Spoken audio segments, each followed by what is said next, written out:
kapatid, nandito na naman po si Melo de los Santos para po magbigay ng reaksyon po dito sa pagbalik ni Kuya Oliver sa kanilang bahay. At dito nga po ay napanood ko yung counting clip na pinakita ni Ballpen man si BPM na nakakatuwa po naman niyo si Kuya Oliver kahit papaano ay masaya sa feeling ng kanyang mga kapatid. Sana nga po ay tuloy-tuloy na po na hindi mapabayaan po ng kanyang mga kapatid si Kuya Oliver.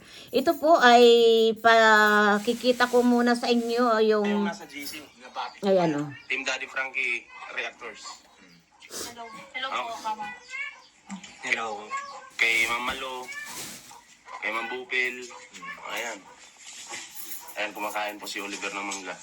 Bunjing. Alam mo, bonjing daw siya, no? Nakakatuwa. Sino? Ay, grabe naman. Siya daw, bunjing.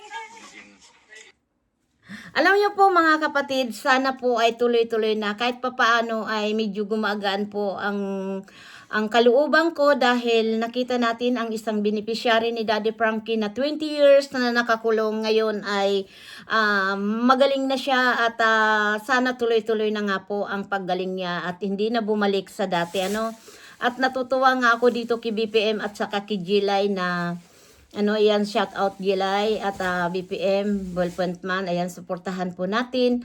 Dahil po ay nakausap nila at napakasaya po na nakita natin kay Kuya Oliver, no? Na sinabi niya pa daw ay bunjing. Siya pala ang bunjing. Nakakatuwa at kumakain nga ng mangga. Sana ito ay nagpapasalamat pa rin tayo kay Daddy Frankie sa tulong ng kanyang team na ito nga napabuti ang Kuya Oliver na ito nga napagaling. Kaya pag ang isang Daddy Frankie po talaga na hindi nawalaan ng pag-asa dahil kung ako noon yung nakita ko parang mahirap sabi ko na gumaling basta-basta si Kuya Oliver dahil nga alam naman natin sa 20 years na nakakulong na walang masapat na pagkain, talagang nakita natin kung papaano siya. Ngayon ay napaka healthy na ng katawan niya na talagang tumaba at yun nga matakaw sa pagkain na ngayon dahil nga yun sa mga iniinom niyang vitamins. Kaya sana panawagan ko po sa DSWD na sana kayo na ang magpatuloy, alagaan nyo, suportahan nyo, bigyan nyo sila ng sapat na ayuda para po sa paggaling ng tuluyan ni Kuya Oliver. Dahil sa ginawa nyo na instead si Daddy Frankie tuloy-tuloy lang ang pagtulong niya na kahit gumaling si Kuya Oliver na pabahayan, may sariling bahay, hindi po yan pababayaan, tuloy-tuloy. Ngayon, ang masasabi ko lang po kay Aling Ansing, sana tuloy-tuloy mo na alagaan ang iyong kapatid. Ipakita nyo na kaya nyo ng alagaan dahil ibinalik sa inyo ng DSWD ang kapatid nyo na malusog na, magaling na. Sana tuloy-tuloy lang po. Huwag nyong pababayaan ang kanyang mga gamot. 'Di ba? Dahil sa nangyayari na ito, Pangasinan Pangasinan tapos to Tarlac, medyo hassle po yung kila Daddy Frankie na palagi kayong gagabayan.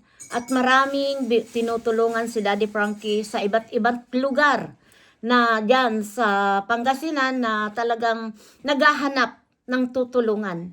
Iyan po ang Team Daddy Frankie na lahat ginagawa po niya kahit inahati niya po ang kanyang team basta lang po sila makatulong sa mga beneficiary. Yun lang po.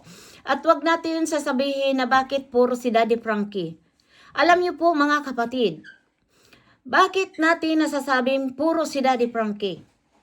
Dahil pinanonood natin, marami tayong napapanood.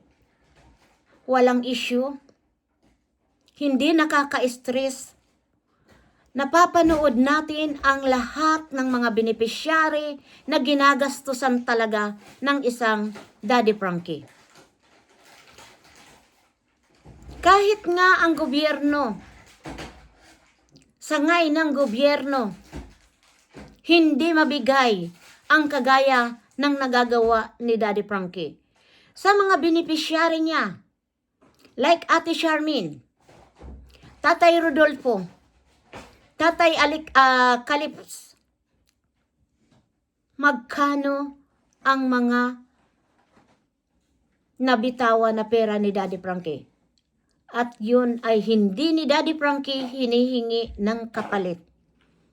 Dahil sa vlog niya kay Ate Nida, huwag kayong mag-alala. Tatapusin natin ang bahay mong maganda. Huwag kayong magtanim ng utang na loob sa akin dahil sa pagbablog ko sa inyo, yung kinikita diyon, ibinabalik ko sa inyo. Kaya mabuhay ang isang Daddy Frankie. Nasaan po yung gobyerno na naturingan na kayo po na mga taga-DSWD na dapat tumulong o umalalay sa ating mga kababayan na wala man lang kakayahan, walang pamilya? Dapat kayo po ang nangunguna. Pero kayo po ang nanggigipit sa taong tumutulong ng tapat. Like Oliver. Kung natatandaan niyo po mga viewers, mga kapatid, yung unang topic ko noon, kung natatandaan niyo po, kung napanood niyo mga kapatid, yung sinabi ko sa inyo, naiisip niyo ba ang naiisip ni Malo de los Santos? Bakit sila, Kuya JJ lang at Ansing ang pinuntahan ng taga-DSWD? Di ba? Natatandaan niyo po mga kapatid, mga viewers, Daddy Frankie? Dahil natapi ko po yan. Dahil hindi po maalis-alis sa isip ko ang tungkol po dito sa DSWD na pumunta sa magkapatid kila Kuya JJ at Ansing. Dahil may dahilan. Kung si Daddy Frankie man may hawak na pera ni Oliver, iyan po ay galing sa mga sponsor na nag-ipon-ipon ni Daddy Frankie para po sa mapabahayan ang isang Oliver na gusto ni Daddy Frankie tuluyan ng gumaling at hindi na bumalik doon sa kulungan niya, sa bahay niya ng 20 years. Dahil nga, yung bahay na yun, tama lang yung ginawa ni Ansing na kulungan ng baboy. 'Di ba? Hindi ba kayo natutuwa sa mga nagawa ni Daddy Frankie? Ang isang Oliver, 20 years na nakakulong, na masahol pa sa hayop. Dahil ang hayop nga, ang baboy nga, napapaliguan ng 2 bisis sa isang araw. Si Kuya Oliver, I don't know. Yung 20 years na yon na nakakulong, kung napaliguan man lang. Siguro, yung una, nung nagkatagalan na, dahil makikita naman natin po sa itsura. Naalos yung buhok, para nang nakasiminto. Yung katawan, na hindi man lang nabihisan. Diba? Nung ikaw ang mapunta doon sa tubig lang sa labas. No? Mabuti pa nga ang aso na. Dahil kami ang aso namin, mayat-mayat namin pinapalitan yan. Pero yung maghapon, bibigyan ka lang ng isang drum o isang balding tubig sa pintuan ng iyong kulungan, ipapainom mo yun sa iyong kapatid. Yung init, di ba? Madumihan o dapuan ng kung anong hayop, naiinom ng ni Kuya Oliver, di ba?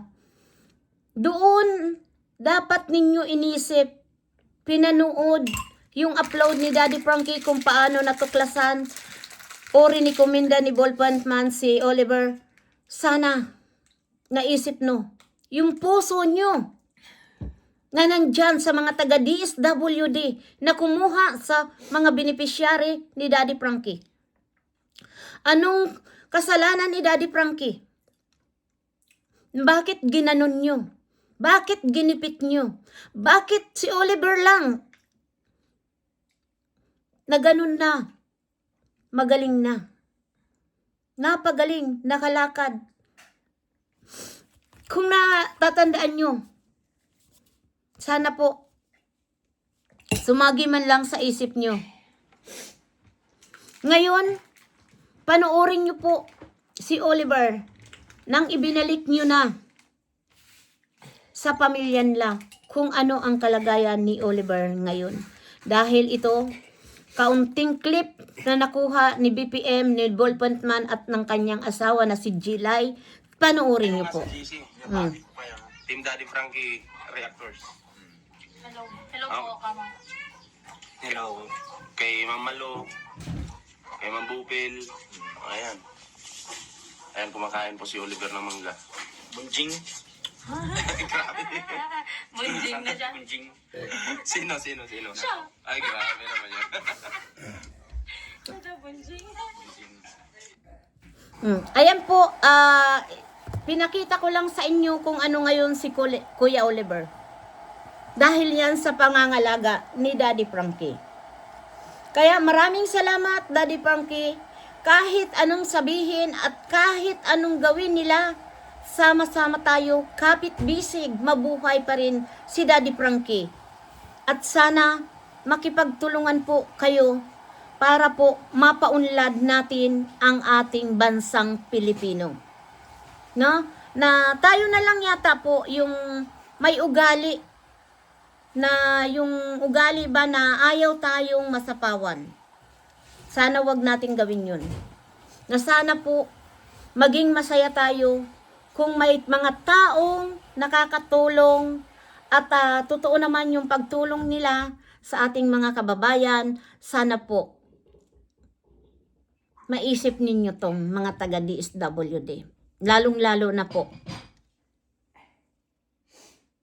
yung kumuha, yung nagpunta dyan sa magkakapatid na taga DSWD. Sana po respeto natin po sa kapwa natin. Ang lagi ko pong sasabihin, ang aki pong amuto, respeto. May pinag-aralan man o wala, kung hindi nyo dadalhin ang salitang respeto, masahol pa po tayo sa walang alam. No? Kung sino po sana ang may pinag-aralan, kayo po ang gagabay sa mga taong mangmang. Pero ang taong mangmang pa rin ang gumagabay sa taong may pinag-aralan. Dahil sila po ay talagang nagbibigay respeto, nagbibigay pugay kay Daddy Frankie sa kanyang mga ginagawa na pagtulong, lalong-lalo na po sa mga walang pamilya like Tatay Calips, no? Kaya ako muli saludo Daddy Frankie at sa team mo. Mabuhay po kayong mag-asawa na patuloy nagagabay sa ating mga kababayan na talaga pong walang pamilya. Inangaan ko po kayong mag-asawa at ang team nyo sa pag-alaga, aruga nyo kay Oliver at kay Tatay Caleps at sa mga iba pang beneficiary. Marami pong salamat kay Ate Pili na pinakita niya po yung talagang tapat na pag-aalaga, pag-aaruga po sa mga beneficiary ni Daddy Frankie. Maraming salamat po Daddy Frankie at Mami Rochelle, Aling Rochelle at sa team. Nagpapasalamat ako hanggang sa muli po. Marami pong salamat. sa aking mga kasamahan, reactor ni Daddy Frankie, marami pong salamat sa inyo na patuloy tayo pong sumuporta kay Daddy Frankie. Ipahayag yung mga nagagawa po ng Team Daddy Frankie. Marami pong salamat at muli, suportahan natin ang mga charity vlogger na patuloy pong tumutulong sa ating mga kababayan na hindi po naaabot ng ating mga sanghay na gobyerno. Kayo po ang mabuhay na sa lahat. Ruel of Malalag, Pogong Biyahero, Centro Tekram, at ito nga kay Jason, Mr. Bentiboy, ayan. At kay Vince TV, ayan po. Suportahan po natin. Mabuhay tayong lahat. Shout out sa Team Upo at Antay. Ako po ay muli nagpapasalamat po. Malo de los Santos po. Please subscribe po, Malo de los Santos. At ito po na ginagawa ko para po tayo ay makatulong po sa ating mga kababayan at kay Daddy Frankie at sa lahat ng mga charity vlogger. Saludo po ako sa inyong lahat. Mabuhay tayong lahat. God bless you. At sana po pagpalain kayo ng may kapal. Mabuhay!